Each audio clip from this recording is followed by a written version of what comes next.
Hello everyone, good morning to all. Welcome back to Parcham. आज हम discuss कर रहे हैं 3 सितंबर के करेंट अफेयर्स। तो काफ़ी सारे इंपॉर्टेंट पर्सन आज हम देखेंगे। करेंसी चेस्ट क्या होता है वो हम जानेंगे। हम अपने आदित्य L1 मिशन के ऊपर चर्चा करने वाले, तो काफ़ी कुछ नया आपको सीखने को और जानने को मिलने वाला है। वीडियो के एंड में काफ़ी सारे रिवीजन क्वेश्चन है और अंत में होगा क्वेश्चन ऑफ द डे, जिसका आंसर आप हमें कमेंट सेक्शन में दे सकते हैं। काफ़ी तगड़ा, एकदम स्ट्रॉन्ग टाइप का क्वेश्चन ऑफ द डे मैंने डाला हुआ है आज के सीए में। तो आपको उसमें थोड़ी सी मशक्कत करनी पड़ेगी, थोड़ी सी मेहनत करनी पड़ेगी आंसर तक पहुंचने के लिए। अब बात करते हैं आज के क्लास की पीडीएफ के बारे में। तो परचम की जो हमारी टेलीग्राम चैनल है, वहां पर आपको करंट अफेयर्स का डेली पीडीएफ मिल जाता है, तो आप वहां से पीडीएफ को ले सकते हैं। ओके है, सो स्टार्ट कर लेते हैं आज का सीए।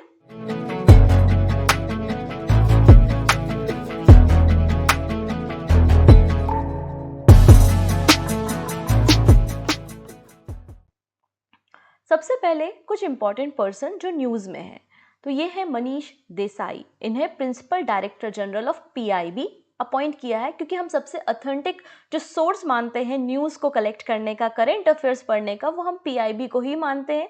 और आप लोगों की भी जो मैक्सिमम करंट अफेयर्स होती है वो पीआईबी से ही ली जाती है। तो पीआईबी के डायरेक्टर जनरल बन गए हैं मनीष देसाई। ठीक है, तो मनीष देसाई जी को चार्जेस दिए हैं principal director general of press information bureau, मतलब पीआईबी, और इनका जो टेन्योर है वो 1 सितंबर 2023 से शुरू हो गया है। इन्होंने राजेश मल्होत्रा को रिप्लेस किया है। इन्होंने किसकी जगह ली है? राजेश मल्होत्रा जी की जगह ली है, जिनका टेन्योर रिसेंटली कंप्लीट हो गया है। ये हमारे भारत के सीबीसी रहे हैं, सेंट्रल ब्यूरो ऑफ कम्युनिकेशन के डायरेक्टर जनरल के रूप में इन्होंने काम किया है। तो आपको कई सारे न्यूज़पेपर में हेडलाइंस मिल रही होंगी कि सीबीसी मनीष देसाई जो है वो principal director general of PIB बन गए हैं, क्योंकि इसके पहले ये करेंट रोल जो था इनका वो क्या था? Principal director general in the central bureau of communication, जहां पे गवर्नमेंट की एडवर्टाइजमेंट करने का काम इनके ऊपर था। और अब इन्हें पीआईबी का प्रिंसिपल डायरेक्टर जनरल बना दिया है। पीआईबी का मतलब प्रेस इंफॉर्मेशन ब्यूरो होता है। 1919 जून में शिमला में basically ministry of home affairs के अंदर ब्रिटिश गवर्नमेंट ने पीआईबी को सेटअप किया था। जब पीआईबी को सेटअप किया था तो उस समय ब्रिटिश गवर्नमेंट थी, तो ब्रिटिश गवर्नमेंट को रिप्रेजेंट करना, ब्रिटिश गवर्नमेंट के लिए रिपोर्ट तैयार करना पीआईबी का काम था। ठीक है, doctor LF Rushbrook William Allahabad university के ये फर्स्ट हेड थे of the publicity cell and the serve as the office on the special duty. 1941 में फर्स्ट इंडियन जे नटराजन ये हमारे प्रिंसिपल इंफॉर्मेशन ऑफिसर बने थे। और 1946 में हमने इसका नाम चेंज कर दिया, और पीआईबी मतलब प्रेस इंफॉर्मेशन ब्यूरो जो नाम है वो 1946 से आता है। अगले जो पर्सन न्यूज़ में है वो है आर माधवन। आर माधवन आप लोगों ने देखा होगा, कई सारी इंपॉर्टेंट और सक्सेसफुल मूवीज़ के लिए ये जाने जाते हैं, जैसे कि 3 इडियट्स में इन्होंने काम किया, और रिसेंटली इन्होंने डायरेक्ट की थी मूवी नंबी इफेक्ट, जिसके कारण जो रॉकेटरी है उसको आपने 69 नंबर के जो नेशनल फिल्म फेयर अवार्ड है उसमें भी इन्हें सम्मानित किया गया। अब आर माधवन को अपॉइंट किया जा रहा है president of film institute Pune. तो actor Madhavan to head film and television institute of India, ministry of information and broadcasting के द्वारा एक्टर आर माधवन को प्रेसिडेंट बनाया जा रहा है film and television institute of India FTII Pune का। ठीक है, जो कि एक गवर्निंग काउंसिल है भारत की। अब यहाँ पे इन्होंने रिप्लेस किया है फॉर्मर जो प्रेसिडेंट है डायरेक्टर शेखर कपूर को, इन्होंने रिप्लेस किया है, क्योंकि शेखर कपूर जी का जो टेन्योर है वो 3 मार्च को ही खत्म हो गया था। आर माधवन ने कई सारी सुपरहिट फिल्म दी हैं, जिसमें 3 इडियट्स है, तनु वेड्स मनु है, एटसेट्रा। अगर हम बात करते हैं film and television institute of India मतलब FTII के बारे में, ये पुणे महाराष्ट्र में सिचुएटेड है। ठीक है, ये central government ministry of information and broadcasting के अंदर काम करता है, और 1960 में इसका फॉर्मेशन हुआ। ये कई सारे कोर्स भी ऑफर करता है, film editing, cinematography, acting, art direction, computer graphics, animation जैसे कई कोर्सेज को भी ऑफर करने का काम ये इंस्टीट्यूट करता है। नेक्स्ट पर्सन बहुत इंपॉर्टेंट है, हम बात कर रहे हैं डॉक्टर वसुधा गुप्ता के बारे में। So who has taken over a principal director general of All India Radio and NSD। तो ऑल इंडिया रेडियो मतलब आकाशवाणी की बात हो रही है, एंड NSD की एनएसडी के प्रिंसिपल डायरेक्टर जनरल कौन बन गई हैं? तो आंसर हो जाएगा डॉक्टर वसुधा गुप्ता बन गई हैं। ये senior Indian information service officer रही हैं डॉक्टर वसुधा गुप्ता, और इन्होंने चार्जेस संभाले as a principal director general of Akashvani and news service division, मतलब एनएसडी की। इसके पहले she was serving as a director general in Akashvani. इसके पहले ये पीआईबी की भी डायरेक्टर जनरल रह चुकी हैं, प्रेस इंफॉर्मेशन ब्यूरो की भी डायरेक्टर जनरल रह चुकी हैं, और कई सारे इनिशिएटिव इन्होंने लॉन्च किए हैं, जैसे कि इन्होंने फीडबैक डैशबोर्ड को लॉन्च किया था। इसके अलावा जो गवर्नमेंट का fast tag system for the government, वो भी लॉन्च किसने किया था? डॉक्टर वसुधा गुप्ता ने किया था। अगले पर्सन जो न्यूज में है उनका नाम है थर्मन थर्मन सनमुगरत्नम। ठीक है, सिंगापुर के हैं बट इंडियन ऑरिजिन के हैं, और इन्हें विक्ट्री मिली है प्रेसिडेंशियल इलेक्शन सिंगापुर में, मतलब अब सिंगापुर के ये प्रेसिडेंट होने वाले हैं। So Indian origin Tharman Shanmugaratnam win decisive victory of Singapore presidential election. तो सिंगापुर के प्रेसिडेंशियल इलेक्शन को इन्होंने जीता है, अभी सिंगापुर के नए राष्ट्रपति होंगे, और इंडियन ऑरिजिन है, भारतीय मूल के हैं। इन्होंने पॉलिटिक्स में एंट्री 2001 में की थी। इसके अलावा as a deputy prime minister भी इन्होंने सिंगापुर में सर्व किया है 2011 से 2019 तक। इन्होंने रिप्लेस किया है, इन्होंने किसकी जगह लेने वाले हैं बेसिकली ये? तो मैडम हेलिमा याकूब की जगह लेंगे, क्योंकि इनका टेन्योर 13 सितंबर को खत्म होने वाला है। सिंगापुर मलय पेनिनसुला में आपको देखने को मिलेगा। सिंगापुर की कैपिटल सिंगापुर ही है। सिंगापुर डॉलर यहाँ पे करेंसी है। English, Malay, mandarin, Chinese and Tamil language basically यहाँ पे बोली जाती है। चलो, एक और हमारे लिए बहुत प्राउड मूवमेंट है आदित्य L1। तो कल यहाँ पर आदित्य L1 मिशन को लॉन्च किया गया बाय इसरो। ये इंडिया का पहला सोलर मिशन है। ये इंडिया का पहला सोलर मिशन है। आइए हम इसके बारे में थोड़ी सी बातें कर लेते हैं, हालांकि मैंने पहले भी इसके बारे में आपको न्यूज़ दी है। सो इंडिया का Aditya L1 solar observatory mission launch हो गया है सक्सेसफुली। कहाँ से? सतीश धवन श्रीहरिकोटा स्पेस सेंटर से, और ये 125 डेज की जर्नी को कंप्लीट करते हुए L1 ऑर्बिट में जाएगा और सन की स्टडी करेगा। इसे PSLV C57 की मदद से लॉन्च किया गया है। ठीक है, आदित्य L1 जो है वो लैंग्रेज 1 पॉइंट, मतलब L1 पॉइंट में पहुंचेगा, 4 मंथ्स तक रहेगा। और क्योंकि L1 पॉइंट जो है वो यूनिक ग्रेविटी रखता है, और यहाँ पर ग्रेविटी जो होती है वो ऑलमोस्ट न्यूट्रल होती है। ठीक है, ये जो सैटेलाइट है वो 7 डिफरेंट पेलोड को कैरी करके जाएगा, और बेसिकली ये सन के एटमॉस्फेयर, सोलर विंड की स्टडी करेगा, फोटोस्फीयर, क्रोमोस्फीयर और आउटर जो आपका कोरोना होता है उसकी स्टडी करने का काम हमारा आदित्य L1 करेगा। और डिफरेंट जो फिनोमिना होते हैं सन में, जैसे कि सोलर हीटिंग होती है या फिर सोलर फ्लेयर जनरेट होते हैं, उन सारी चीज़ों की स्टडी भी ये करेगा। अब बात करेंगे इसरो के बारे में। इंडियन स्पेस रिसर्च ऑर्गेनाइजेशन इसका पूरा नाम होता है। 15 अगस्त 1969 में 1969 में इसका फॉर्मेशन होता है। ठीक है, उसका जो लॉन्चिंग पैड है उसका नाम है Satish Dhawan space centre, Sriharikota, Andhra Pradesh. Headquarter Bengaluru में मिल जाएगा। एस सोमनाथ चेयरमैन है। और आपको याद रखना है कि PSLV हमारा बहुत पावरफुल रॉकेट है। PSLV की मदद से हमने मॉम मिशन को लॉन्च किया था। PSLV ने ही चंद्रयान 1 को लॉन्च किया था, और PSLV से ही हमने एक बार में 104 सैटेलाइट्स को भी डिप्लॉय करने का काम किया है। नेक्स्ट बात करेंगे कुछ स्टेट न्यूज के बारे में। तो फर्स्ट नंबर पे कर्नाटका। तो कर्नाटका के CM सिद्धारमैया ने लॉन्च की है गृह लक्ष्मी स्कीम। तो कर्नाटका में कौन सी स्कीम लॉन्च की गई है? तो आंसर हो जाएगा गृह लक्ष्मी स्कीम। और कर्नाटका के CM कौन है? सिद्धारमैया है। बेसिकली इस स्कीम को मैसूर में लॉन्च किया गया है। इस स्कीम के अंतर्गत जो फैमिली की वीमेन हेड होती हैं, जो महिलाएं होती हैं, लगभग 1.1 करोड़ वीमेन्स को, फीमेल हेड को 2000 रुपीज एवरी मंथ प्रोवाइड किए जाएंगे, जिसके लिए गवर्नमेंट ने, कर्नाटका गवर्नमेंट ने 17,500 करोड़ रुपए का बजट भी अपने बजट में रखा हुआ था। बेसिकली जब इनका पोल हुआ था, मतलब इलेक्शन के समय, इन्होंने 5 स्कीम्स के बारे में चर्चा की थी। ठीक है, उनकी उसमें ये 4th नंबर की जो बेसिकली स्कीम है वो गृह लक्ष्मी है। वो 5 स्कीम कौन कौन सी थी तो देखेंगे। इन्होंने बताया था, बोला था कि जब हम चुनाव जीत जाएंगे, हम CM बन जाएंगे, तो 5 आप लोगों के लिए स्कीम लेके आएंगे।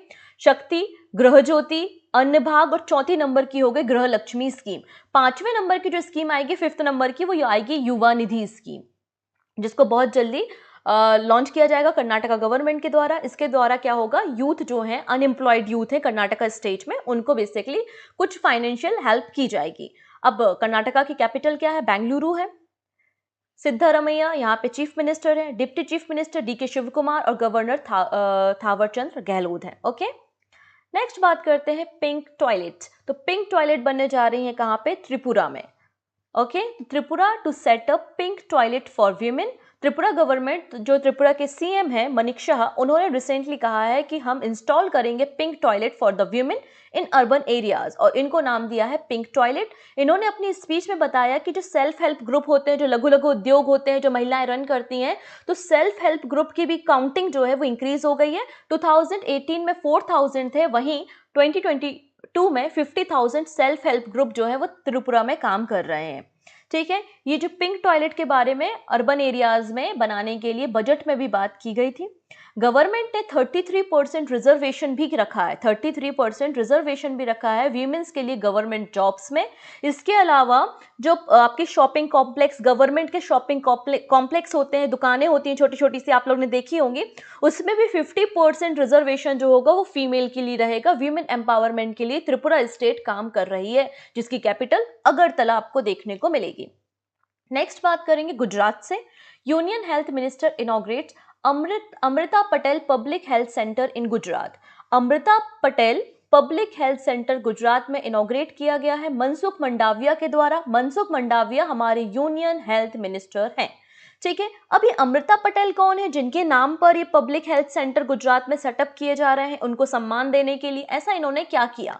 तो बेसिकली इन्होंने जो हमारी डेयरी इंडस्ट्री है और पब्लिक हेल्थ है, उस सेक्टर में काफ़ी इन्होंने काम किया है।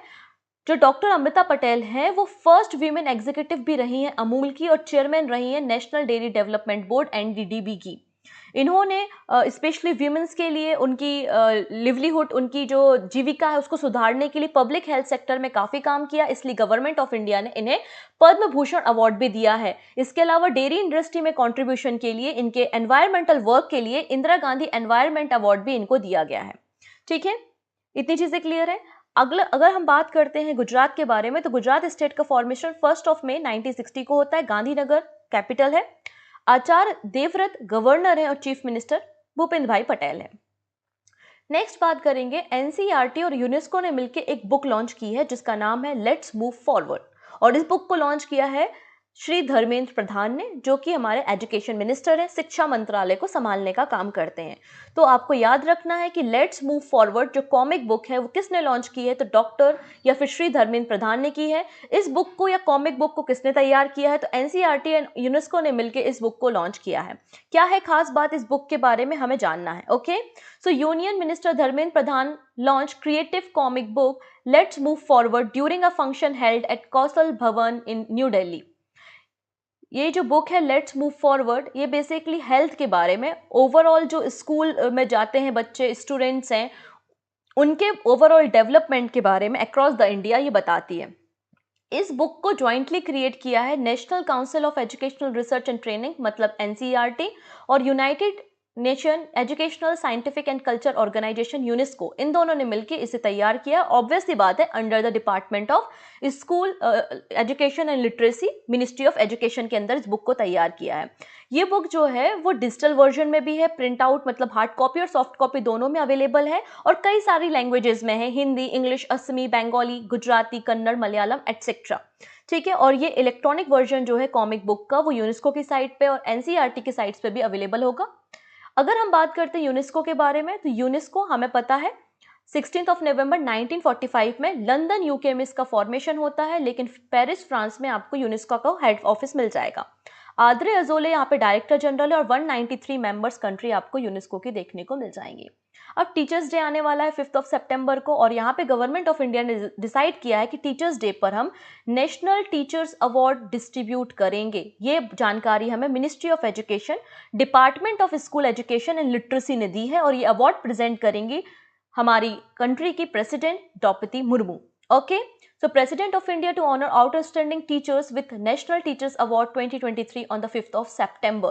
तो 5 सितंबर को टीचर्स डे पर नेशनल टीचर्स अवार्ड डिस्ट्रीब्यूट किए जाएंगे विज्ञान भवन नई दिल्ली में। हम सभी को पता है 5 सितंबर को हम शिक्षक दिवस मनाते हैं डॉक्टर सर्वपल्ली राधाकृष्णन की याद में। ठीक है, बेसिकली हमारी जो लाइफ होती है, आपकी लाइफ हो, मेरी लाइफ हो, हर किसी की लाइफ में टीचर्स की बहुत इंपॉर्टेंस होती है। तो टीचर्स का सोसाइटी के लिए जो कंट्रीब्यूशन है उसको ध्यान में रखते हुए नेशनल टीचर्स अवार्ड दिए जाने की घोषणा की है, जिसमें सर्टिफिकेट दिया जाएगा और 50,000 कैश प्राइज मनी भी दी जाएगी। टोटल 75 टीचर्स को ये अवार्ड दिया जाएगा, जिसमें से 50 स्कूल टीचर है, 13 हायर एजुकेशन टीचर है और 12 टीचर जो है वो मिनिस्ट्री ऑफ स्किल डेवलपमेंट और एंटरप्रेन्योरशिप से बिलोंग करते हैं। इसके अलावा एक और घोषणा की गई है कि जो एनसीईआरटी है उसको डीम्ड यूनिवर्सिटी का स्टेटस दिया जाएगा। तो NCERT gets deemed university status. NCERT को डीम्ड यूनिवर्सिटी का स्टेटस दिया है। जैसे कि कोई यूनिवर्सिटी है, आप भी किसी यूनिवर्सिटी में पढ़ते होंगे, वो किसी ना किसी संस्था से एफिलेटेड होगी और वही संस्था या वही ऑर्गेनाइजेशन आपके पेपर्स कंडक्ट कराती होगी एटसेट्रा। पर डीम्ड यूनिवर्सिटी जो होती है वो अपने पेपर खुद कंडक्ट कराती है, ऑटोनॉमस तरीके से ये काम करती है। तो national council of education research and training को स्टेटस दिया जा रहा है डीम्ड यूनिवर्सिटी का। ये बात एजुकेशन मिनिस्टर धर्मेंद्र प्रधान ने अनाउंस की है जब हम 63rd नंबर का फाउंडेशन डे सेलिब्रेट कर रहे थे एनसीईआरटी का दिल्ली में। इसके अलावा बाल भवन को भी मर्ज कर दिया गया है एनसीईआरटी के साथ, और ऑगमेंटेड रियलिटी मतलब एआर और वर्चुअल रियलिटी वीआर लेबोरेटरी जो है वो भी इनॉग्रेट की गई है स्टूडेंट्स को एजुकेट करने के लिए। इसके अलावा हमारा जो चंद्रयान हमारी सक्सेस है, इसरो की जो सक्सेस है, और कंट्री हमारी जो है वो फर्स्ट नंबर की कंट्री बन गई जिसने साउथ पोल पे लैंड किया। इसलिए एनसीईआरटी ने डिसाइड किया है कि इस चैप्टर को हम अपनी बुक्स में इंक्लूड करेंगे। तो एनसीईआरटी इंक्लूड कर रहा है एक chapter success story and finding of Chandrayaan 3, जो कि 22 लैंग्वेजेस में अवेलेबल होगा। इसके अलावा विद्या समीक्षा केंद्र was also inaugurated as a part of celebration। अगर हम एनसीईआरटी के बारे में बात करते हैं तो एक ऑटोनॉमस ऑर्गेनाइजेशन है गवर्नमेंट ऑफ इंडिया का, जिसका फॉर्मेशन 1961 में किया गया था। हेड ऑफिस नई दिल्ली में मिल जाएगा। डॉक्टर दिनेश प्रसाद इसके अभी प्रेजेंटली डायरेक्टर है, क्योंकि प्रेसिडेंट तो एजुकेशन मिनिस्टर ही होते हैं। रिसेंटली यहाँ पर एनसीईआरटी ने एक 19 मेंबर की कमेटी बनाई गई थी, जो कि क्लास 3rd से क्लास 12 तक की एनसीईआरटी की बुक्स को रिव्यू करेगी, टेक्स्ट बुक्स और सिलेबस को लर्न करने के लिए। और ये जो कमेटी तैयार की गई थी उसमें कई सारे इंपॉर्टेंट पर्सन शामिल थे, जैसे कि सुधा मूर्ति थी, शंकर महादेवन थे, एटसेट्रा। ये सारी बातें हमने पहले भी डिस्कस की हुई हैं। अंत में बात करते हैं what is the currency chest. Recently यहाँ पे 2 केसेस सामने आए हैं कोच्चि केरला से, और आरबीआई ने डिटेक्ट किया है कि एसबीआई का जो करेंसी चेस्ट था उसमें फेक नोट्स थे, नकली जाली नोट पाए गए हैं कोच्चि केरला में, और 2 ऐसे केसेस सामने आए हैं। इसलिए न्यूज़ जो है वो सुर्खियों में आ गई, चर्चा में आ गई। तो करेंसी चेस्ट बेसिकली क्या होता है, तो देखिएगा, जैसे कि बैंक्स होते हैं, कितने सारे बैंक होंगे आपके आसपास, तो सारे जो बैंक होते हैं वो पूरा पैसा तो अपने पास रखते नहीं है। मान लेते हैं कि थोड़ा बहुत पैसा है, अब कोई एक व्यक्ति आ गया, उस किसी बैंक के पास गया और उसने बोला कि मुझे 2 करोड़ रुपए विड्रॉ करने हैं। तो 2 करोड़ रुपए लेके बैंक नहीं बैठी है, तो उसको पैसे कहाँ से मिलेंगे? कस्टमर को तो पैसे देने पड़ेंगे, तो वो किससे लेगा? करेंसी चेस्ट से लेगा। तो बेसिकली आरबीआई करेंसी चेस्ट को रेगुलेट करती है। करेंसी चेस्ट में आरबीआई मनी भेजती है, और जो कई सारे जो बैंक्स होते हैं वो करेंसी चेस्ट से पैसा ले सकते हैं। यहाँ पर हमारी कंट्री में 4000 प्लस करेंसी चेस्ट जो है वो ऑपरेट हो रहे हैं। एक ऑफिशियल जो है वो अपॉइंट किया जाता है आरबीआई के द्वारा, जो टाइम टू टाइम आता है और इन करेंसी चेस्ट वाले जो ऑफिसेज होते हैं, ब्रांचेस होती हैं, उनको इन्वेस्टिगेट करता है। ठीक है, तो करेंसी चेस्ट बेसिकली एक प्लेस होती है रिजर्व बैंक ऑफ इंडिया का, जहाँ पे मनी को स्टॉक किया जाता है, जैसे कि बैंक और एटीएम्स होते हैं वैसे ही। आरबीआई अथॉरिटी होती है, वो किसी उसके पास अथॉरिटी होती है, वो किसी शेड्यूल बैंक को, किसी पब्लिक सेक्टर बैंक को सिलेक्ट करके वहां पे करेंसी चेस्ट को बना सकती है। इसको मॉनिटर करने की रिस्पॉन्सिबिलिटी भी आरबीआई के पास होती है, और आरबीआई का जो इंस्पेक्टर होता है वो समय समय पे आके इनको इन्वेस्टिगेट करता रहता है। जब नई करेंसी नोट आरबीआई प्रिंट करती है तो वो भी पहले करेंसी चेस्ट में ही आते हैं। These notes are then delivered to other bank by the bank holding the currency chest। तो करेंसी चेस्ट जिस बैंक में होता है वो दूसरे बैंकों को पैसा ट्रांसफर करती है और डिस्ट्रीब्यूशन करती है। तो बेसिकली करेंसी चेस्ट जो है वो एक कैश डिस्ट्रीब्यूशन सेंटर की तरह काम कर रहा होता है। क्लियर है? अंत में बात करते हैं शॉर्ट न्यूज़। तो शॉर्ट न्यूज़ ये है कि जॉर्जिया ने डिक्लेयर किया है अक्टूबर मंथ को as a Hindu heritage month के रूप में सेलिब्रेट किया जाएगा। हिंदू के हेरिटेज कल्चर रिच को मतलब लोगों को बताने के लिए, सोसाइटी को बताने के लिए कि हिंदुओं का कल्चर कितना अच्छा है, कितना वास्ट है, एटसेट्रा। तो यहाँ पे जॉर्जिया ने डिक्लेयर किया है अक्टूबर month as a Hindu heritage month. अंत में बात करेंगे कुछ शॉर्ट न्यूज़ के शॉर्ट न्यूज़ हो गई है। अंत में बात कर लेते हैं कुछ एमसीक्यू के बारे में। सबसे पहली बात है, गृह लक्ष्मी वीमेन स्कीम किसने लॉन्च की है? तो कर्नाटका गवर्नमेंट की है। ऑप्शन सी करेक्ट हो जाएगा। नव मित्र डिवाइस फिशरमैन की सेफ्टी के लिए किसने लॉन्च किया है? तो ISRO. Option A is the right answer. 27% reservation for OBC in the election to the local self governance institute. किसने डिसाइड किया है कि रिजर्वेशन दिया जाएगा? सो आंसर हो जाएगा यहाँ पर गुजरात, ऑप्शन बी। नेक्स्ट बात करेंगे, first edition of global India AI 2023 conference कहां पर होगी? अक्टूबर में इंडिया में होगी, option A. FIDC finance industry development council के नए चेयरमैन कौन बने हैं? तो उमेश जी बने हैं, Umesh Revankar, option C is the right answer. Neeraj Chopra ने recently Zurich Diamond League championship में कौन सा मेडल जीता है? तो सिल्वर मेडल जीता है, ऑप्शन बी यहाँ पे करेक्ट हो जाएगा। This is the question of the day. 4 option है, आपको यहाँ पे मैच करके हमें बताना है। First women field director of Kaziranga national park, recently हमने डिस्कस किया था। First women IPS officer of Arunachal Pradesh, first women to be top navy officer in US history, and first women director of IIT to led the IIT Zanzibar. तो ये आपको बताना है हमें match करके। 4 ऑप्शन है, सही आंसर आप हमें बताएंगे कमेंट सेक्शन में, और रिप्लाई भी मैं आपको वहीं पे कर दूंगी। ओके, सो मिलते हैं नेक्स्ट वीडियो में। Take care and bye bye.